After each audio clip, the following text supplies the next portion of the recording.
تو اگر شہباز شریف کے پلے کچھ ہوتا تو آج ڈونلڈ ٹرمپ کے وائٹ ہاؤس میں شہباز شریف بیٹھا ہوتا, عاصم منیر نہ ہوتے. پہلی بات. اب آ جاتے ہیں جی کہ ملاقات کا ایجنڈا کیا ہے. جہاں تک میں نے اس کو سمرائز کیا تو میرے خیال سے 3 اس وقت اہم چیزیں ہو سکتی ہیں جس پہ بات ہو سکتی ہے یا نہیں ہو سکتی, دونوں باتیں ہو سکتی ہیں. پہلی چیز ظاہر ہے کہ اس وقت خطے کی جو صورتحال ہے اس میں ایران اور اسرائیل کی جنگ بڑی سب سے زیادہ کلیدی کردار ہے. اس میں پاکستان بہت اہم ہے. کیوں؟ کیونکہ پاکستان بالکل ہمسایہ ملک ہے, ایران کے ساتھ سرحد ملتی ہے, اور اس بات کا بھی سب کو پتہ ہے کہ پاکستان کے بہت آئیڈیل تعلقات ایران سے بھلے نہ رہے ہوں, لیکن بہرحال پاکستان ایک برادر اسلامی ملک کی طرح ان کو ہمیشہ ایک سپورٹ فراہم کرتا ہے اخلاقی طور پر, اور ان کے لیے پاکستان کے ہمیشہ نیک جذبات رہے ہیں. تو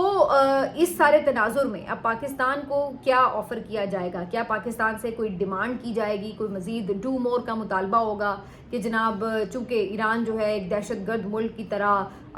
اسرائیل کے لیے خطرہ بنا ہوا ہے, تو ہم اگر اس کے اوپر کوئی اٹیک کر رہے ہیں تو پاکستان اس میں ہماری سپورٹ کرے؟ کیا ایسی کوئی پاکستان سے ڈیمانڈ کی جائے گی؟ کچھ لوگ تو ایون یہ بھی کہہ رہے ہیں کہ شاید کوئی بیسس کی بات ہو کہ جی پاکستان کچھ بیسس فراہم کر دے امریکہ کو جہاں سے وہ ایران کے خلاف کارروائی کر سکے. میرا نہیں خیال ہے کہ شاید اس لیول پر ابھی فوراً بات چلی جائے, لیکن بہرحال یہ اس کا یعنی کوئی ایسی یہ اچنبے والی بات نہیں ہے. یہ بیسس والا جو مطالبہ ہے یہ افغانستان کے خلاف بھی امریکہ جو ہے وہ پاکستان سے کر چکا ہے, اور عمران خان کے دور میں بھی جب اس پہ بات ہوئی تو انہوں نے کہا تھا ایبسلیوٹلی ناٹ. تو اب یہ ایک تو ظاہر ہے اہم ٹاپک ہو سکتا ہے. اور دوسرا جو عاصم منیر صاحب نے یہ بات کی تھی اوورسیز کمیونٹی کے ساتھ بات کرتے ہوئے گفتگو میں کہ جناب معدنیات کا جو معاملہ ہے اس میں امریکہ کے لیے بہت بے پناہ پوٹینشیل ہے, وہ اس سے بہت پروفٹ بنا سکتا ہے. تو یہ بھی عین ممکن ہے کہ جو اس معاملے پر چونکہ امریکہ کی بہرحال منرلز میں بھی ایک دلچسپی ہے, وہ اس سے پہلے یوکرین کی منرلز میں بھی اپنا انٹرسٹ شو کر چکا ہے, تو بالکل عین ممکن ہے کہ وہ اس میں بھی بڑی خوشی آئے کہ جناب بالکل کیوں نہ ہم اس کے اوپر بات کریں. تو اب دیکھنا یہ ہوگا کہ اگر ان دونوں چیزوں کے اوپر بات ہوتی ہے تو کیا اس میں معاملات طے پاتے ہیں. اس بات کا خدشہ موجود رہے گا کہ کہیں خدا نخواستہ پاکستان کسی اور امریکی جنگ کا حصہ تو نہیں بن جائے گا, یا یہ بھی خطرہ موجود رہے گا کہ کہیں کچھ ایسی ڈیلز تو نہیں ہوں گی کہ جہاں پر پاکستان کے لیے الٹا ایسی معدنیات تک رسائی دے دی جائے جس میں پاکستان کو زیادہ فائدہ نہ ہو بلکہ الٹا امریکہ زیادہ فائدہ لے رہا ہو. تیسرا جو خدشہ رہے گا وہ یہ کہ امریکہ کے زیادہ قریب ہونے سے اور ایسی کوئی اسسٹنس امریکہ کو فراہم کرنے سے جو پاکستان کے دیگر ممالک سے تعلقات ہیں چائنا اور رشیا سے, وہ کس حد تک ڈسٹرب ہوں گے, وہ بھی این وار کی سچویشن میں. اگر نارمل سچویشن ہو تو پھر تو پاکستان ایک آزاد ملک ہے, وہ امریکہ سے بھی تعلقات اچھے رکھے, وہ رشیا سے بھی رکھے, وہ چائنا سے بھی رکھے, سب سے توازن کے ساتھ جو تعلقات ہیں اس کو لے کے چلے آگے. لیکن جب وار لائک سچویشن ہو اور جب یہ چائنا اور رشیا ایک طرف ہوں, امریکہ اسرائیل ایک طرف ہوں, تو پاکستان کا جو وزن ہے وہ کس طرف جائے گا, یہ ایک اہم سوال ہوگا, کیونکہ پھر اس کے براہ راست جو اثرات ہیں وہ پاکستان کے فیوچر پہ ہمیں نظر آئیں گے کہ اگر ہم امریکہ کے ساتھ کھڑے ہوں گے تو کیا اس سے چائنا ہم سے خفا ہو جائے گا, جو کہ ہمیشہ ہر مشکل وقت میں ہمارے ساتھ رہتا ہے. یہ بات دیکھنی ہوگی, کیونکہ یاد رہے کہ جب آپ ایران میں امریکہ یا اسرائیل کو مضبوط کرتے ہیں تو اس کا مطلب ہے کہ آپ کہیں نہ کہیں چائنا اور رشیا کے لیے بھی ایک ان کو جواز فراہم کر دیتے ہیں کہ وہ جی چائنا اور رشیا بھی تحفظات کا شکار ہو جاتے ہیں. تو یہ بات جو ہے وہ سوچنے کی ہے. تو یہ بہت سارے تحفظات ہیں جہاں اس میں اگر کوئی اچھی بات نکلنے کی سوچ ہے تو وہ یہ ہے کہ اگر پاکستان کے امریکہ سے تعلقات اچھے ہوتے ہیں تو پاکستان کے معیشت کے لیے کچھ بہتری ہو سکتی ہے, کچھ مزید ہو سکتا ہے کہ ایسی انویسٹمنٹ ہو جائے, کوئی آپ کو ڈالرز مل جائیں, کچھ بھی کسی بھی طرح کی جو باقی ادارے ہیں وہ پاکستان کی سپورٹ فراہم کر دیں. تو اس طرح کی چیزوں کے اوپر پاکستان کی معیشت کو ایک آپ کہہ سکتے ہیں کہ وہ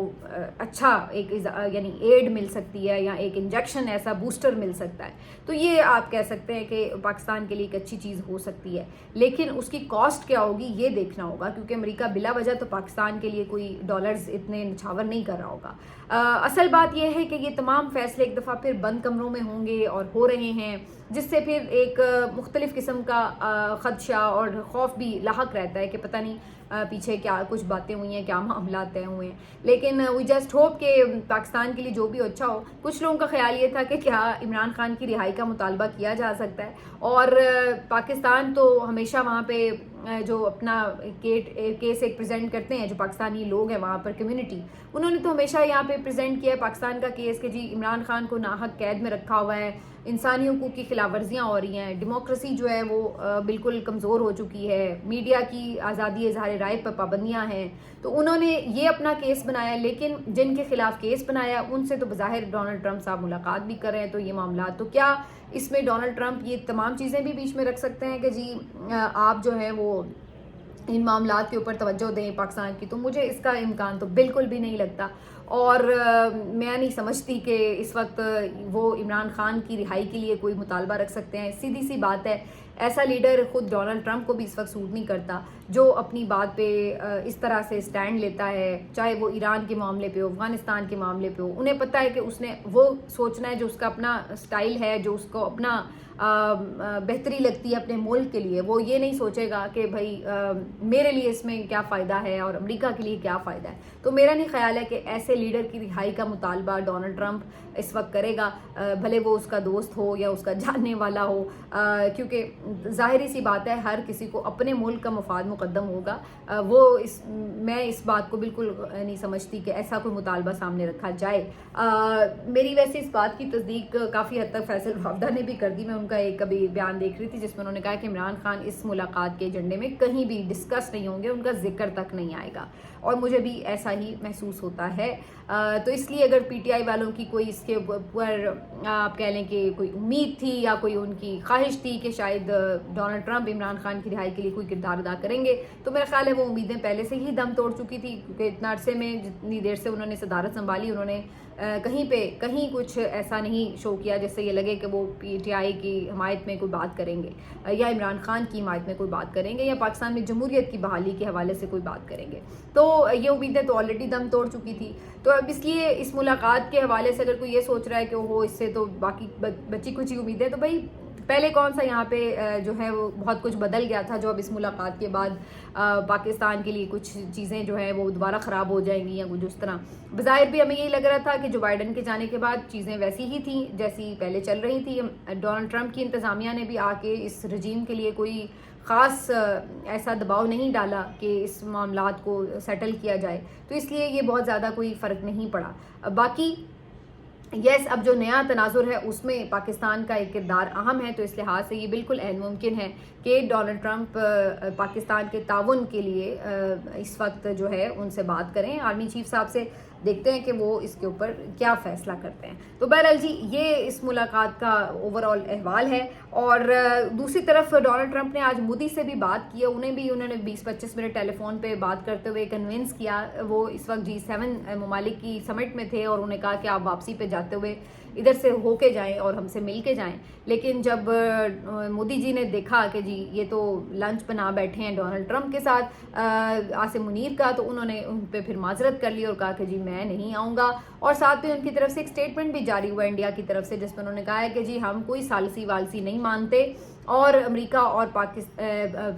پاکستان اور بھارت کشیدگی میں نہ ہم نے جنگ بندی کا کہا نہ ہم ان کی کوئی ثالثی مانتے ہیں. تو وہ کافی ان سے انوائے لگ رہے ہیں, اور اسی وجہ سے شاید انہوں نے یہ ملاقات کرنے سے بھی فی الحال انکار کر دیا ہے. تو یہ جی اس ملاقات کے ارد گرد کھڑی تمام چیزیں ہیں. اب اس سے آگے کیا ایران اور اسرائیل کی جنگ پھر اس کا مطلب ہے بڑھنے جا رہی ہے؟ بظاہر اس طرح کی تیاریوں سے تو یہی لگتا ہے کہ امریکہ براہ راست اس جنگ کا حصہ بن رہا ہے, اور کافی تیاریاں بھی یہی سننے میں آ رہی ہیں. لیکن دوسری طرف جو خطے میں اہم ممالک ہیں وہ بھی اس سلسلے میں سرگرم ہو چکے ہیں. میں نے آپ کو پہلے ہی کہا تھا کہ کل والا جو میرا ویلاگ تھا اس میں نے یہ بات کی تھی کہ اگر ایسا کچھ ہوتا ہے کہ یہ جنگ بڑھتی ہوئی طویل ہوتی ہے اور اس میں باقی ممالک کی کودنے کی کوئی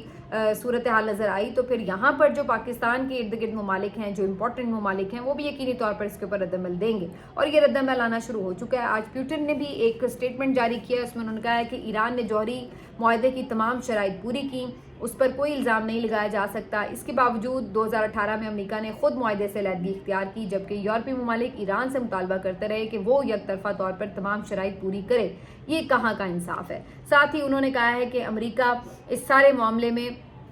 ہم امریکہ کو خبردار کر رہے ہیں کہ وہ اس سارے معاملے میں باقاعدہ ایک فریق بننے کا سوچے بھی نہ ہی اس سلسلے میں اسرائیل کی اس طریقے سے باقاعدہ خود آ کر مدد کرے. تو یعنی انہوں نے امریکہ کو کہا ہے کہ وہ اس جنگ کا حصہ نہ بنے ورنہ یہ اچھے نتائج نہیں ہوں گے. تو یہ پیوٹن صاحب کا بھی اس پہ آ گیا ہے. اس کے علاوہ آج آیت اللہ خامنائی نے بھی ایک بہت زوردار قسم کا رسپانس دیا ہے اور انہوں نے کہا ہے کہ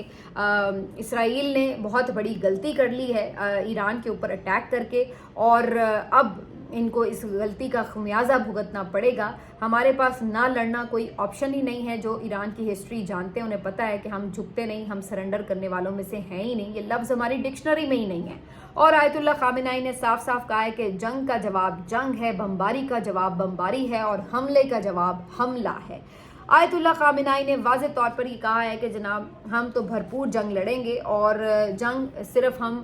دفاع کے لیے نہیں لڑیں گے, جنگ خوبصورتی سے لڑیں گے اور اس کو جیتیں گے بھی. اور اس کے بعد آیت اللہ خامنائی اور اس سارے معاملے کے اوپر انہوں نے جو اپنی کمان ہے وہ بھی پاسداران کو دے دی ہے. اس کی بھی وجہ نظر آتی ہے کہ اگر آیت اللہ خامنائی کو نشانہ بنایا جائے تو سلسلہ ٹوٹے نہیں. اور یہ ہم نے دیکھا بھی ہے کہ جو آرمی چیف تھے ان کی ایرانی فوج کے, جو اور ان کے انٹیلیجنس کے لوگ تھے, ایٹمی سائنسدان تھے, اتنے لوگوں کو انہوں نے مار دیا, لیکن اس کے باوجود بھی یہ نہیں ہوا کہ ایران بالکل خاموش ہو گیا ہو, بلکہ انہوں نے بھرپور اس کے باوجود جواب دیا, 24 گھنٹوں کے اندر جواب دیا. تو انہوں نے واضح آج بھی کر دیا ہے کہ جی جواب تو آپ کو ملے گا, خاموش ہونے والا ہم ملک ہے نہیں. اور واضح طور پر انہوں نے اس چیز کے اوپر جو ہے اپنا اعلان کر کے اسرائیل کو خبردار کر دیا ہے. تو اب صورتحال کافی واضح ہوتی نظر آ رہی ہے کہ یہ جو چیزیں ہیں اس سے پتہ یہی چل رہا ہے کہ جنگ ابھی فوری طور پہ سمٹ نہیں رہی بلکہ یہ پھیلتی نظر آ رہی ہے. اور اس صورتحال میں جو پاکستان کا ڈیسیژن ہے وہ بڑا امپورٹنٹ ہوگا کہ پاکستان کدھر کھڑا ہے, کیونکہ ہمیں واضح طور پر نظر آ رہا ہے کہ چائنا اور رشیا جو ہے امریکہ کو باز کر رہے ہیں کہ آپ ادھر نہیں کودیں,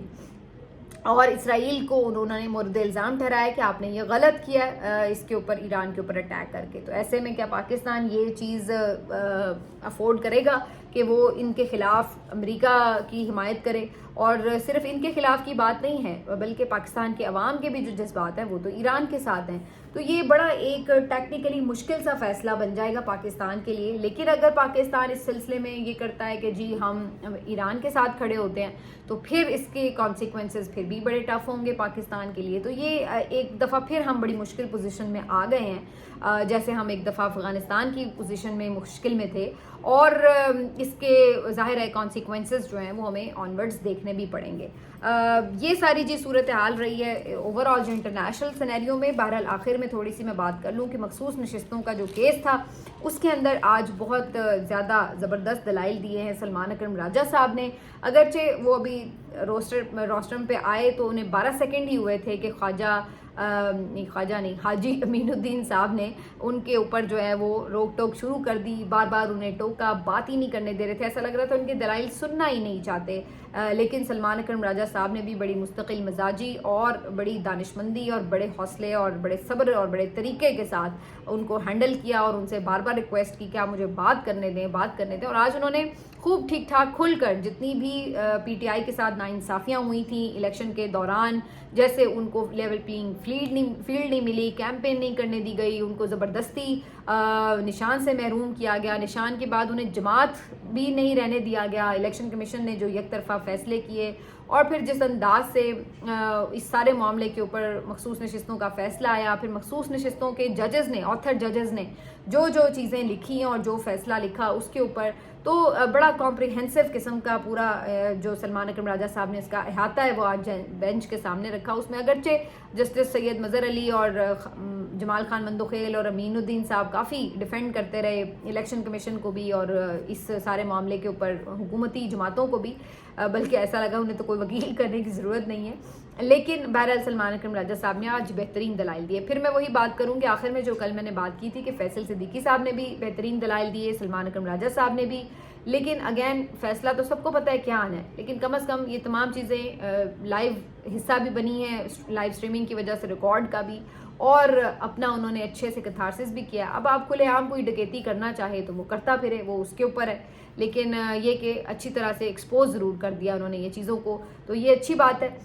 وہ کہتے ہیں مقابلہ تو دل ناتواں نے خوب کیا, تو مقابلہ تو زبردست کیا ہے. فیصل صدیقی صاحب نے بھی, سلمان اکرم راجہ صاحب نے بھی اتنے متعصب قسم کے بینچ کے سامنے دلائل دینا, یہ بھی بڑے جگرے اور حوصلے کا کام ہوتا ہے, لیکن بڑا زبردست کام کیا. ابھی دلائل ان کے جاری ہے اور کل پھر اس کے اوپر دلائل آئیں گے. دوسری طرف جو ججز کی سینیورٹی کا کیس ہے وہ بھی بڑا امپورٹنٹ ہے جو چل رہا ہے, اس کے اوپر بھی جو ہے سب کو پتہ ہے فیصلہ کیا آنا ہے, لیکن وہاں پہ بھی ٹھیک ٹھاک ٹف ٹائم ملا ہوا ہے اس آئینی بینچ کو, کیونکہ وہاں پر بھی جتنے لوگ دلائل دے رہے ہیں انہوں نے بھی زبردست چیزیں حقائق سامنے رکھے ہیں, اور ان کو ڈیفینڈ کرنا خاصا مشکل ہو رہا ہے حکومتی وکلاء کے لیے بھی, اور ساتھ میں اٹارنی جنرل کے لیے بھی, اور اس آئینی بینچ کے لیے بھی. تو مطلب یہ فیصلے تو انہوں نے, آپ کو بھی پتہ ہے مجھے بھی پتہ ہے, کوئی فیصلہ یہ حکومت کے خلاف نہیں دیں گے, یہ بات تو طے شدہ ہے. لیکن یہ ہے کہ جس انداز سے اب یہ لکھیں گے فیصلے, اور جس طرح یہ کھلی ایک ڈکیتی ہوگی ان فیصلوں کو یعنی انصاف کے منافی جا کے کرنا, یہ جو ہے وہ کافی دلچسپ بھی ہوگا اور ریکارڈ کا حصہ بھی رہے گا. ملتے ہیں آپ سے اگلے ویلاگ میں, اپنا خیال رکھیے, اللہ حافظ.